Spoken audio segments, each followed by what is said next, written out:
Morgan Robinson, and we are joined with our little 6-month-old son named Luke, and we want to take a few minutes to tell you who we are and the purpose of this podcast. First, Brad and I have a group private practice where we focus exclusively on helping couples heal their relationship before or after marriage, children, big life stresses, life events, and specifically issues like infidelity, cheating, affairs, unfaithfulness, betrayal, you name it, we've seen it. And Brad, you know what research and science says about successful relationships, especially after recovering from betrayal. Yeah, we came up with what we call the Complete Affair Recovery System. And for most people, it sounds so daunting recovering from an affair. And that's the main reason we started this podcast, so people can find hope, clarity, and direction. Actually, what we did is we had a radio show originally we had for about 14 months. It aired on an AM station in our local town, and we had fantastic results from that. It really helped our community. We heard a lot of good things. We interviewed guests, people that we'd worked with that had come through our office that we'd helped. We disguised their voices. They're not on here because that was actually a bad idea. It sounds like something you would have on like Dateline or 2020 where you disguise somebody and they sound really deep voiced, have a really deep voice. And so It was a little bit creepy, actually. yeah, it didn't work well. We interviewed other folks, had other people on our show, but we really just took all that off, the things that weren't essential to healing from an affair and the things that were kind of duplicates of what we'd already discussed.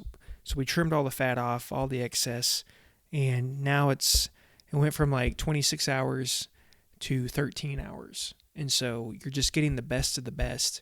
And that 13 hours might sound like a lot, but if you're learning something new, this complicated and this hard, it's going to go by quick. And it's going to be life-changing, hopefully. Yeah, certainly. But before we get to the recordings, I think it's really important to kind of give the listeners a little background on who we are, tell our story. But for you guys out there who don't know, I really need to brag on my husband. My sweet husband, Brad, is the best reviewed couples therapist in our state and one of the best reviewed in the country, actually. But Brad, what do you hope the listeners get out of this podcast? What do you want? My heart's desire is that those listening will know the right steps to take in order to fully heal from infidelity.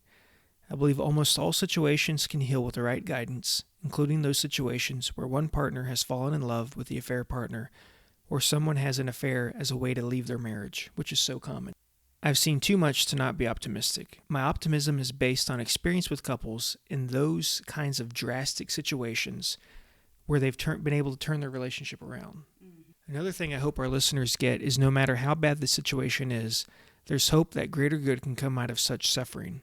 I was betrayed once, and while my parents' divorce was the thing that had the greatest impact on my life, that rippled out and touched so many areas, being betrayed was in so many ways so much more painful.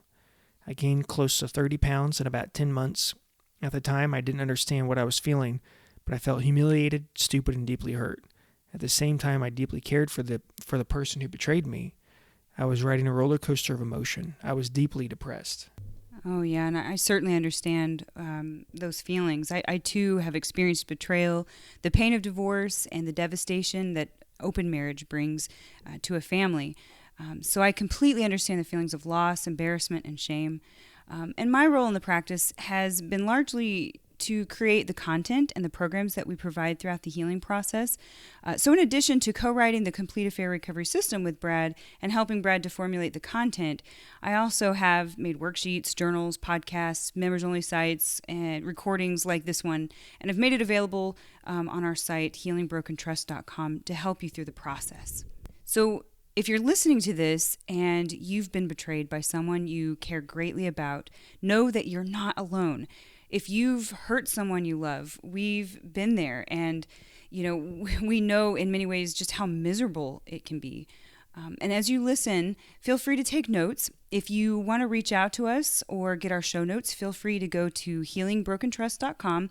And there are several ways to interact with us personally, including you can leave a voice message there on the page as well. It'll come right to our email, and we do check that. Oh, and there's also a blog on there as well. I think it's really important that I say this so I don't confuse those of you who are going to listen to this whole program. For the sake of brevity, really because there's probably like at least a dozen ways to refer to individuals involved in infidelity.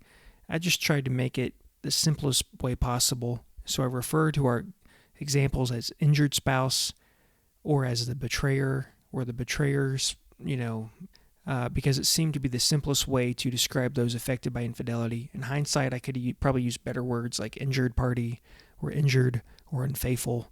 My thinking was that some folks would be confused if I kept changing the terms up, and so I just stuck with the same terms pretty much throughout the whole thing.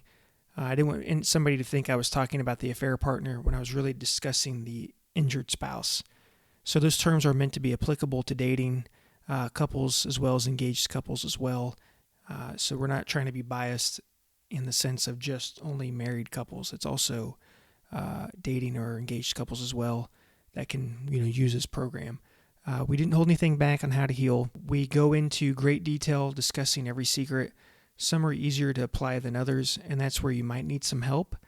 Everything is here, though, in this podcast. The most important thing I can give couples that I personally work with is the ability to have vulnerable conversations about the injuries and rejection they may both feel. I can help you to create healing conversations that make your relationship better than it was before the affair. And also, we compiled this podcast from a series of videos and radio show recordings, like we'd kind of mentioned earlier, that we had made over the last few years. So if we make a reference to watching a video or mention a radio show, now you know why. We recommend listening to each podcast in order if you can. That's really the best way to consume this. Yeah, that's the way we designed it. And also, we try to edit it as best as possible. Like I said, went from 26 hours to 13, which sounds like a lot, but it's really not a lot, because we just kind of went and hit the high points, all the big things that are really necessary to know. I was also going to say sometimes there might be a commercial that we left in there or two, and so just ignore that. If you like us, leave us a review. If you get irritated by things like that, just please be patient with us, because those reviews are really important to help people find necessary help. And if we're kind of stingy or picky, people aren't going to bother to listen to something that could potentially save their life, save their marriage, and of course their kids. And so if you get irritated and frustrated with little things like that, just fast forward. You don't need to leave a negative review over something silly like that. Yeah, and if you'd like to, you can always leave us a voicemail on our website, healingbrokentrust.com. We actually have a voice message box that you can record a voicemail for us right there on the website, and we would love to hear from you. We think what you have to say is going to be really important to making this better, and providing better service to you, and to helping your family and your relationship grow and develop and heal after betrayal. So, Brad, why don't you start by telling the listeners? Why don't you go ahead and tell the listeners how you got into doing this? What made you want to grow up and become a world-class couples therapist? Well, I probably wouldn't have picked this kind of a profession, honestly, if my parents didn't divorce. That had the greatest impact on me. My father betrayed my mom shortly after they got married. They had my oldest brother. They were pregnant with him, and during the wedding vows, my mother said her ex-boyfriend's name in the wedding vows. So obviously that set my dad up to thinking, well, maybe we're just getting married because we have a son together, and not that you're really into me and that you want to be married to me. So he felt rejected. So he's unfaithful multiple times. I don't know how many. I'm not my parents' therapist or couples therapist, but I really didn't see a good example. I saw my parents divorce when I was 4. My older sister told me about it. I didn't quite understand it, obviously, and I just knew that I wasn't going to have my dad anymore. I think it's really important to say that it doesn't necessarily make his actions validated. It doesn't validate his actions. Yeah, I don't think it validates my dad's actions at all. But part of the healing process is knowing why. And that was kind of obvious, for them, knowing why. And that's part of what we try to discuss in this. But, nobody held a gun to my dad's head. Nobody said, you go do this. He had choices. He had options. Nobody, made him do that. But in hindsight, it's like, well, I can see why he did this. And it was at the altar. If he wasn't going to have my brother at the time, he wouldn't have, he says, gone through with the wedding. Of course, there's people around, and it could have just been a slip of the tongue on my mother's part, but that's kind of what happened for their situation. Everybody's different. So how did I get into this? Back to that question. I got into it because relationships for me, growing up in a broken home and having an abusive stepfather at the time. They were only married for a short period. My mom is married to a fantastic guy now. But at the time, relationships growing up were confusing and scary, and I wanted to figure them out. And so that obviously led me to this as a career path, because I wanted to have a healthy home for myself and for my kids. I didn't want to go through a divorce. It dawned on me as I got older, like in high school, oh, hey, I actually have to have a good marriage to not, can't just be committed and ride it out. I got to have a good marriage to make it work. And so, that led me into becoming a couples therapist. But the other thing is, I think it's one thing to want to be a couples therapist, but it's a different mindset to be like one of the best couples therapists, in the country. I really have a deeper passion about this. I want to be the couples therapist that I wish my parents had. And so I'm always reading, always studying. If there's downtime in my office, I'm watching training videos. I'm listening to recordings that I took of trainings that I went to. I'm reading, I'm researching. There's always more. I'm always looking for that slight edge. And people who are most successful in anything are always looking for that little thing that's going to give them a difference.